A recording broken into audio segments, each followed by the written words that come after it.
ನಮಸ್ಕಾರ ವೀಕ್ಷಕರೇ, ಎಲ್ಲರಿಗೂ ಕನ್ನಡ ಸಾಹಿತ್ಯ ಸಿರಿ ಕನ್ನಡತಿ ಸೌಜನ್ಯ ಯೂಟ್ಯೂಬ್ ವಾಹಿನಿಗೆ ಸ್ವಾಗತ. ಸ್ನೇಹಿತರೆ, ಕೆಲವರಿಗೆ ಒಂದು ಕಾಯಿಲೆ ಇರುತ್ತೆ.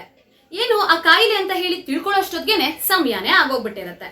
ಹಾಗಾದ್ರೆ ಇವತ್ತು ನಾನು ಯಾವ್ದ್ರ ಬಗ್ಗೆ ಮಾತಾಡ್ತಾ ಇದ್ದೀನಿ ಅಂತ ಹೇಳಿದ್ರೆ, ಅತಿಯಾಗಿ ಯೋಚನೆ ಮಾಡುವಂತದ್ದು, ಓವರ್ ಥಿಂಕಿಂಗ್ ಬಗ್ಗೆ ಮಾತಾಡ್ತಾ ಇದ್ದೀನಿ.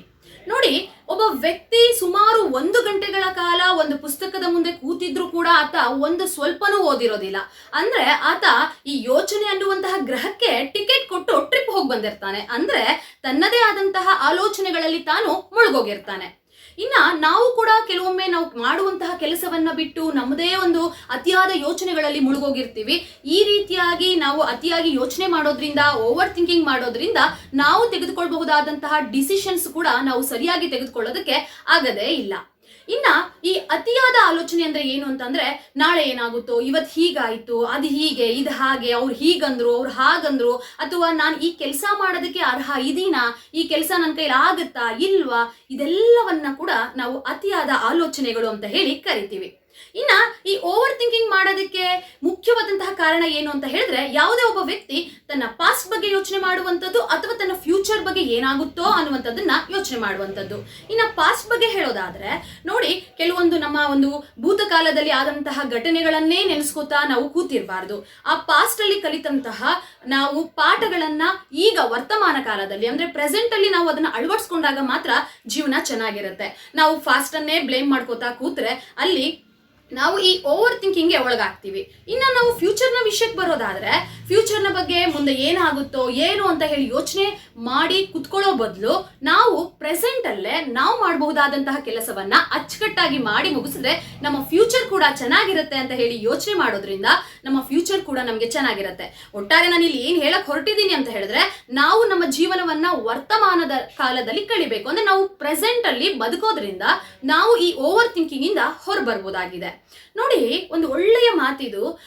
ಭಗವದ್ಗೀತೆಯಲ್ಲಿ ಶ್ರೀಕೃಷ್ಣರನ್ನ ಅರ್ಜುನ ಹೀಗೆ ಕೇಳ್ತಾನಂತೆ. ಶ್ರೀಕೃಷ್ಣ, ಈಗೀಗ ನನ್ನ ಮನಸ್ಸು ತುಂಬಾ ಚಂಚಲ ಆಗ್ತಾ ಇದೆ, ಎಲ್ಲದಕ್ಕೂ ಎಲ್ಲ ವಿಷಯಕ್ಕೂ ಭಯ ಆಗ್ತಾ ಇದೆ, ಒಬ್ಬ ಅರ್ಜುನನಾಗಿ ನನಗೇ ಈಗ ಆಗ್ತಾ ಇದೆ, ಇನ್ನು ಸಾಮಾನ್ಯನ ಕತೆ ಏನು ಅಂತ ಕೇಳ್ತಾನಂತೆ. ಅದಕ್ಕೆ ಕೃಷ್ಣ ಒಂದು ಸುಂದರವಾದಂತಹ ಉತ್ತರ ಕೊಡ್ತಾರಂತೆ.